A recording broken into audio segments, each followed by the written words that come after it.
Bom, vamos lá, a solução da prática 3. Vamos começar dando uma olhada aqui o que está sendo pedido. Essa prática 3 ela mostrava um esquemático de um circuito que teria que ser montado por vocês no protoboard, com alimentação externa vindo da fonte de 3.3 V, passando pelo LED de vocês e um resistor, a princípio aí, desconhecido, conectando nos pinos SC 0, 1 e 2 da placa. A primeira coisa que eu preciso saber é o seguinte: baseado nesse circuito, esse pino aqui do SC0, como que ele funciona? Porque já que eu vou ter que controlar ele, que ele vai ser saída, se ele vai ser saída, como que eu vou forçar um sinal aqui? Então eu vou fazer um desenho aqui que é para explicar mais ou menos como funciona. Então eu tenho aqui a minha alimentação passando pelo meu LED aqui, meu resistor, e aqui eu tenho o meu SC X, né, 0, 1, aqui o meu resistor X e aqui o meu LED X. Aqui eu tenho o meu VCC 3.3 V. Como que funciona? No caso do pino do FPGA, né, é uma maneira simplificada, não estou dando detalhes, é como se eu tivesse alguma coisa desse tipo assim. Aqui eu tenho o meu VCC, eu tenho uma espécie de switch aqui, eu tenho aqui uma outra espécie de switch ligado ao terra. E o cara que aciona esse switch é o 1 lógico. E o cara que aciona esse switch é o 0 lógico. Então é fácil de ver que os dois não podem estar fechados ou abertos ao mesmo tempo. E aqui eu tenho ele conectado lá no meu circuito. Então como que funciona? Aqui eu tenho meus 3.3 V. Quando eu tenho um lógico, esse cara aqui fecha,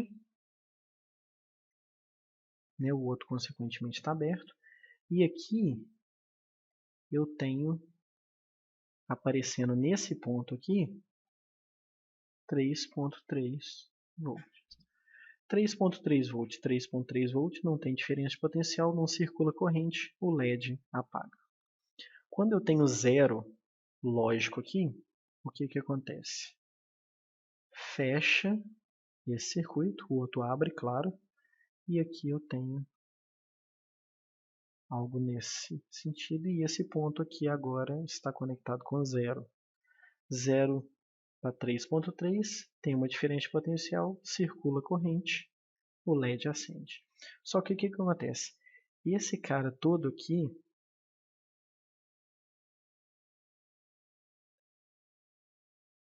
é o pino do FPGA. E apesar de ele estar funcionando aqui ligado como saída, acontece uma drenagem aqui de corrente por ele, que por motivo de segurança, na nossa prática, vai ser limitada a 15 mA.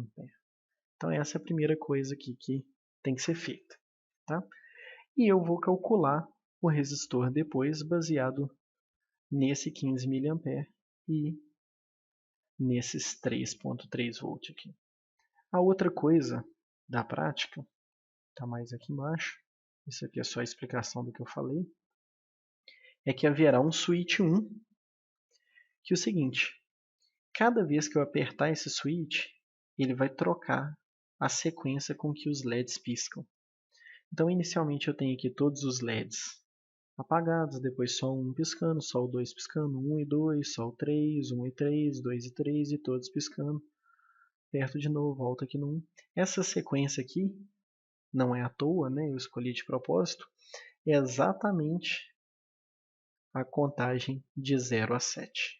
Tá? E cada bit dessa contagem controla cada um dos LEDs. Então, na prática 2, eu tinha alguma coisa desse tipo assim. Eu tinha aqui minha caixa da prática 2. Eu tinha aqui o meu clock. Eu tinha aqui os meus LEDs.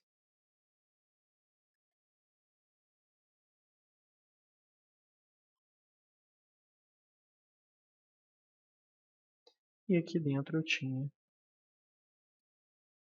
as minhas caixinhas, que eram as caixinhas da prática 1. Todas elas recebendo o clock.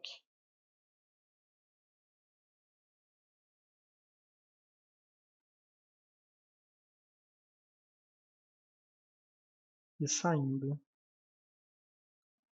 para o LED. Então essa daqui era a minha prática. E aqui eu tinha alguém que contava até x, aqui até 2x, até 4x e até 8x. O que vai acontecer? Nessa prática 3, eu só preciso de 3 LEDs. Então eu vou tirar esse LED daqui, selecionar esse pedaço, que eu não preciso mais dele.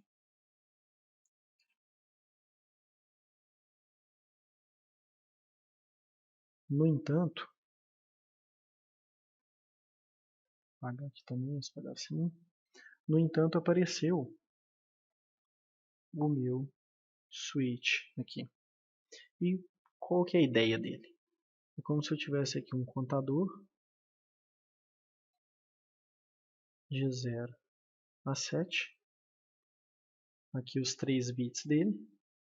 E ele é controlado pela borda de descida do switch. Por que borda de descida?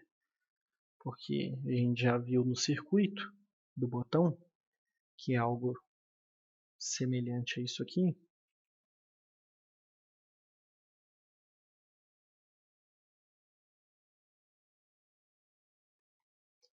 que quando o botão está aberto, aqui fica 1, quando o botão, o botão aberto não, quando o botão está solto, aqui fica 1, quando o botão está apertado, aqui fica 0. Então, essa aqui é a ideia do porquê que é na borda de descida quando eu aperto. E aqui eu vou ter um outro circuito, cada um controlando um LED. Né? Então, tem aqui alguma coisa desse tipo. Tá, e aqui claramente é um circuito de habilitar e desabilitar. Então é isso aqui que eu preciso fazer na minha prática. Então vamos começar criando aqui um projeto no Quartz.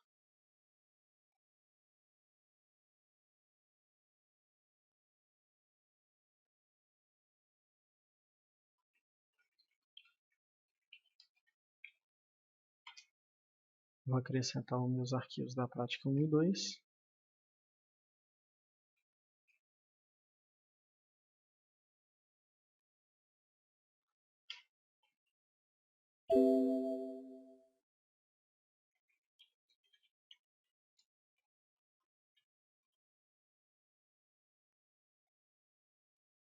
Ok.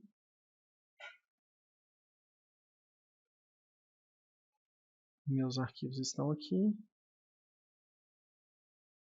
Vou fazer as minhas alterações. Não tenho mais o LED 4. No entanto, eu tenho agora o switch 1.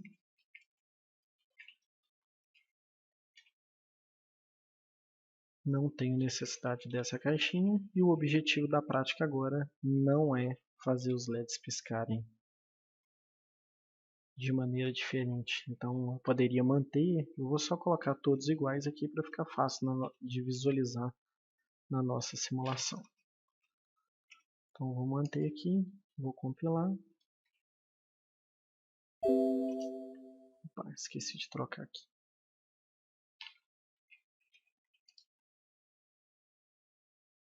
Ok, vou ter aqui vários warnings.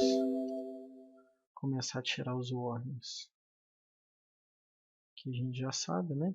Que é pinos não utilizados.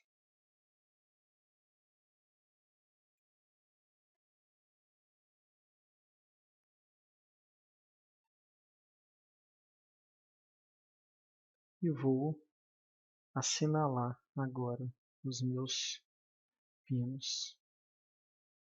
A gente já sabe que o clock está no H5. O switch 1 está no M9.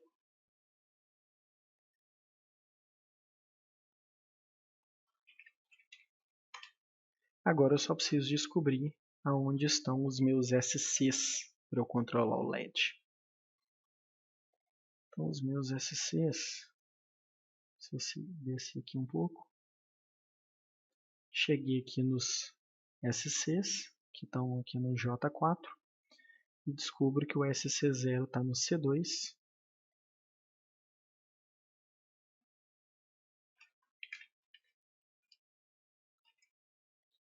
o SC1 está no C3,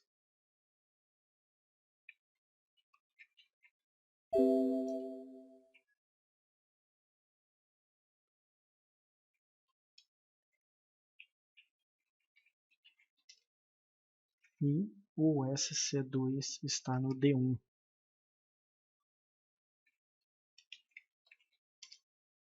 Ok.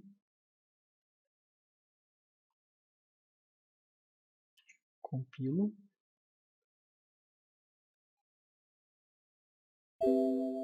Ótimo. Warning.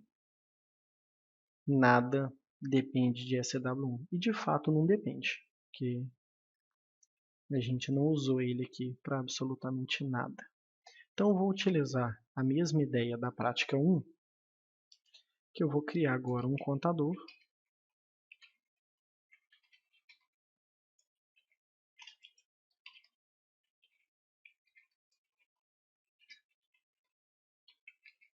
Começando de 0.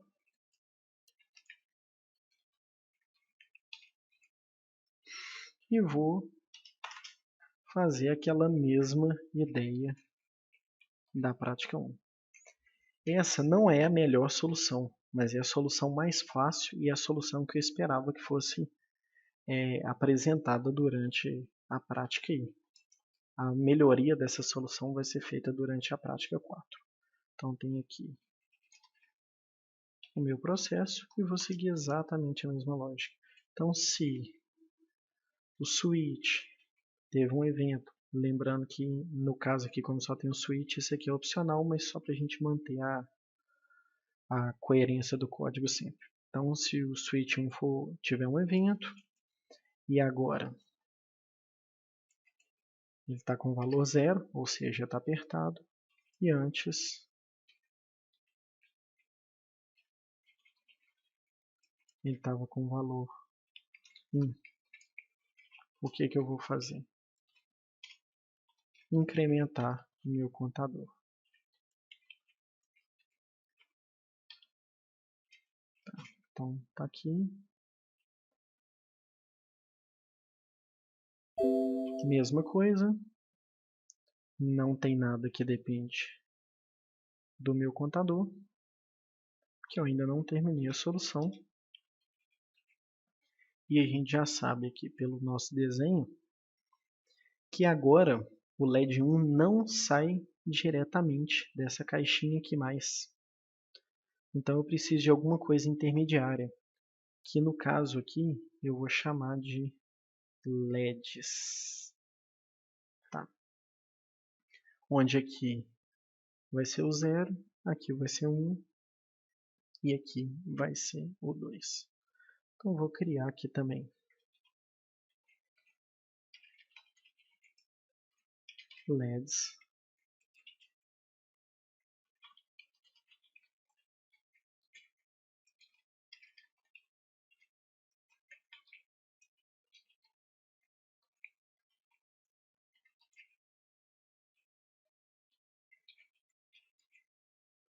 E agora vai sair direto aqui nos meus LEDs.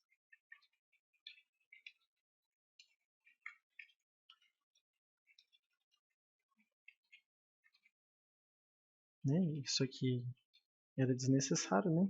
Deixa eu tirar aqui. Ok.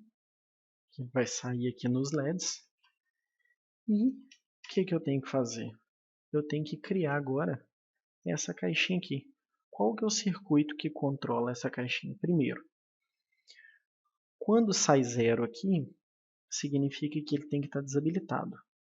E desabilitado com o valor padrão 1, que é LED apagado. Então eu sei que se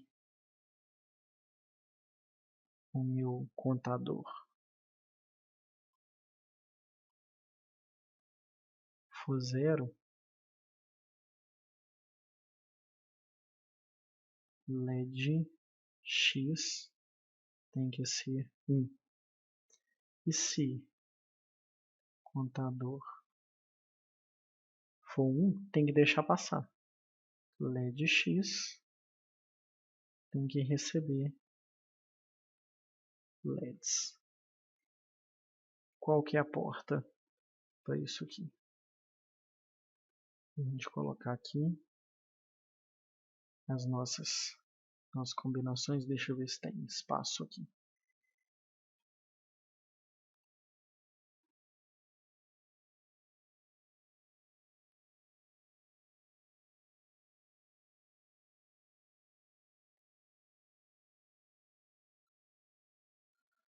Então aqui eu tenho os LEDs e aqui o contador. Então eu já sei aqui que todos os lugares que contador for 0, que é aqui e aqui, tem que sair 1. E todos os lugares que contador for 1, tem que sair o próprio LED. Então aqui 0 e aqui 1.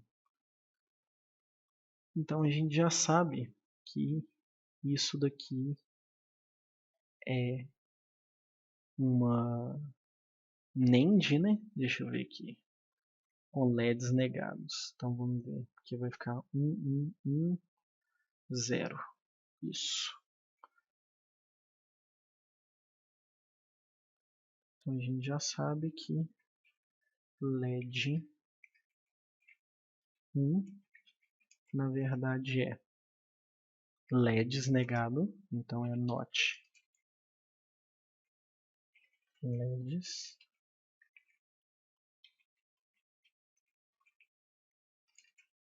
NAND contador 0, né? Se eu não tiver errado aquela tabelinha, seria isso aqui.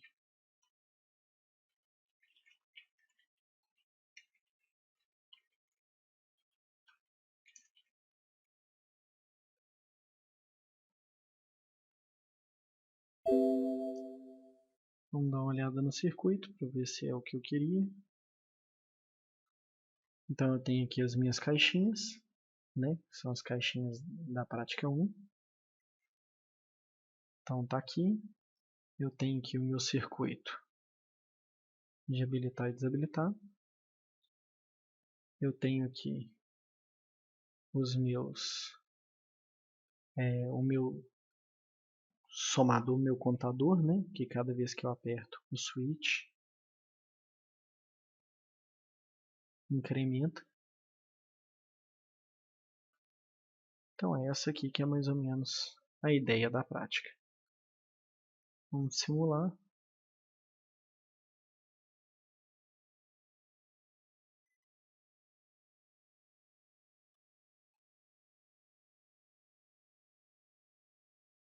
Colocar aqui o meu clock.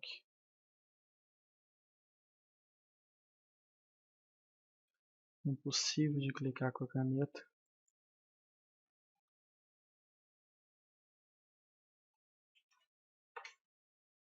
O meu switch, como ele é muito lento, eu vou colocar ele em uma ordem de grandeza maior.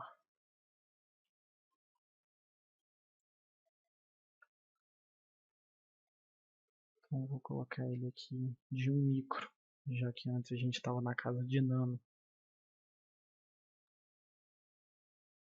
Vou aumentar o meu tempo de simulação, que antes era só de 1 micro, vou passar para 10 micros.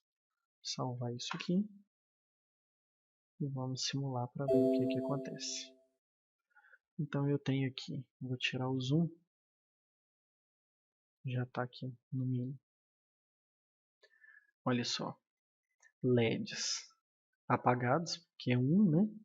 Quando eu aperto, LED passando, piscando, apertei de novo, Sol 2 piscando, apertei de novo 1 e o 2, apertei de novo, Sol 3, apertei de novo 1 e o 3, de novo o 3 e o 2, de novo 1, 2, 3, de novo, nenhum e por aí vai. Reparem aqui que o valor padrão é 1, que é o LED apagado, então está correto aqui a nossa prática. Então, do ponto de vista de código, era muito simples, era só colocar isso aqui. Aí, continuando a prática, ele pede para você fazer algumas coisas. Primeiro, calcule o resistor para 15 mA. Então vamos fazer isso. Vou limpar aqui. O que acontece? Até o momento da prática, todo o conhecimento de vocês da física, né, das aulas de física, não vocês da física, era que para a gente calcular esse resistor utilizando VRI, é que a gente tinha 3.3 volts, o R que eu quero calcular, e o meu I máximo aqui, que era de 15 mA. Então 15 vezes 10 a menos 3 ampere. Isso vai dar aqui um R de 3.3 sobre 15 vezes 10 a menos 3, que vai dar 220 ohms. Então, certo. Só que o que acontece? Vocês calcularam 220 ohms e no kit de vocês, vocês não têm esse resistor. Então, o mais próximo da prática, que era para vocês utilizarem, era 2 resistores de 100 ohms com mais um resistor de 47 em série. Tá? Então, essa que era a ideia da prática, e aqui vocês teriam 247 ohms. Então, deveria ser alguma coisa muito próxima de 15 mA. No entanto, um ponto da prática é: meça o valor da corrente quando o LED está aceso e quando ele está apagado. Apagado era claro que tinha que dar zero. Quando ele estava aceso, vocês encontraram alguma coisa próxima de 2,5 mA.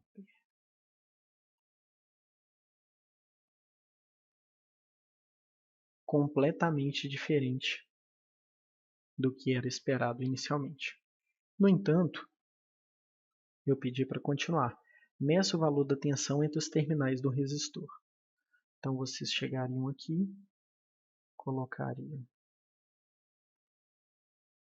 o voltímetro e a maioria de vocês encontraram aqui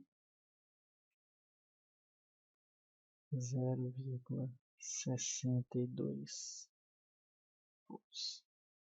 Então, olha só. Vocês fizeram um cálculo inicial para uma diferença de potencial de 3,3. Mediram e deu 0,62 entre esses dois pontos. Sabem que aqui tem zero. Aonde está o restante? Aqui. No entanto, o conhecimento de vocês até esse momento não permitia esse cálculo preciso. Por quê?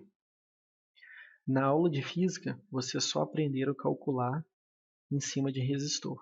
E o conhecimento de vocês de diodo era que diodo não limitava a corrente. No entanto, apesar de ele não limitar a corrente, há uma queda de tensão nele. Então, no caso aqui, uma continha rápida, 3,3 menos 0,62 deu 2,68 volts de queda em cima desse LED aqui. Essa queda vai depender do tamanho do LED, vai depender da cor e tudo, mas não era essa a ideia. A ideia é que vocês descobrissem que isso aqui influencia na conta. Então, se a gente fizer aquela conta inicialmente aqui de novo, fazer ela agora de azul, VRI, com 0,62. O meu R, que eu sei que agora é de 247. Eu vou ter aqui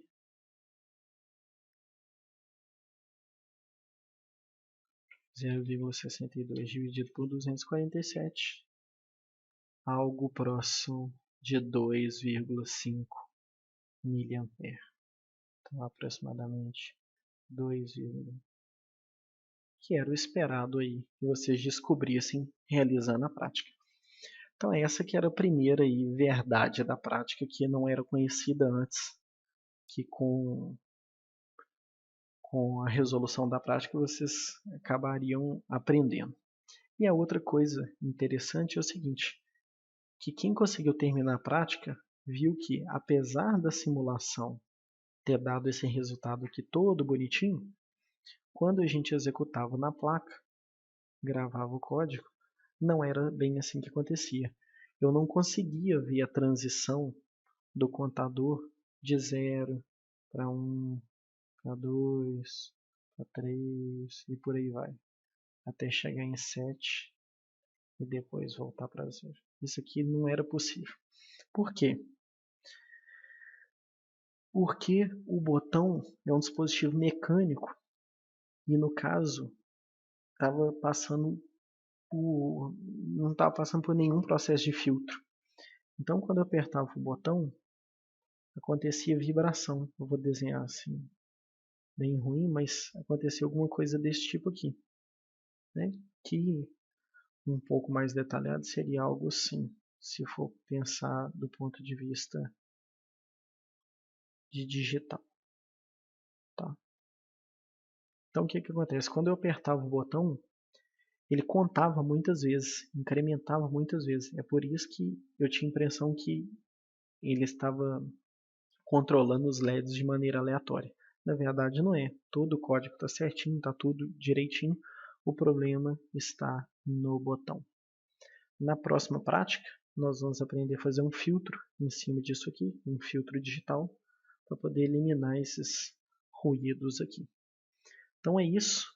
Com a prática 4, a gente viu duas coisas. Primeiro, como calcula de maneira correta o resistor para ser utilizado no LED. E segundo, que simulação não é igual à realidade. Apesar de funcionar na simulação, nem sempre quando a gente grava na placa tem o mesmo resultado. Então é isso.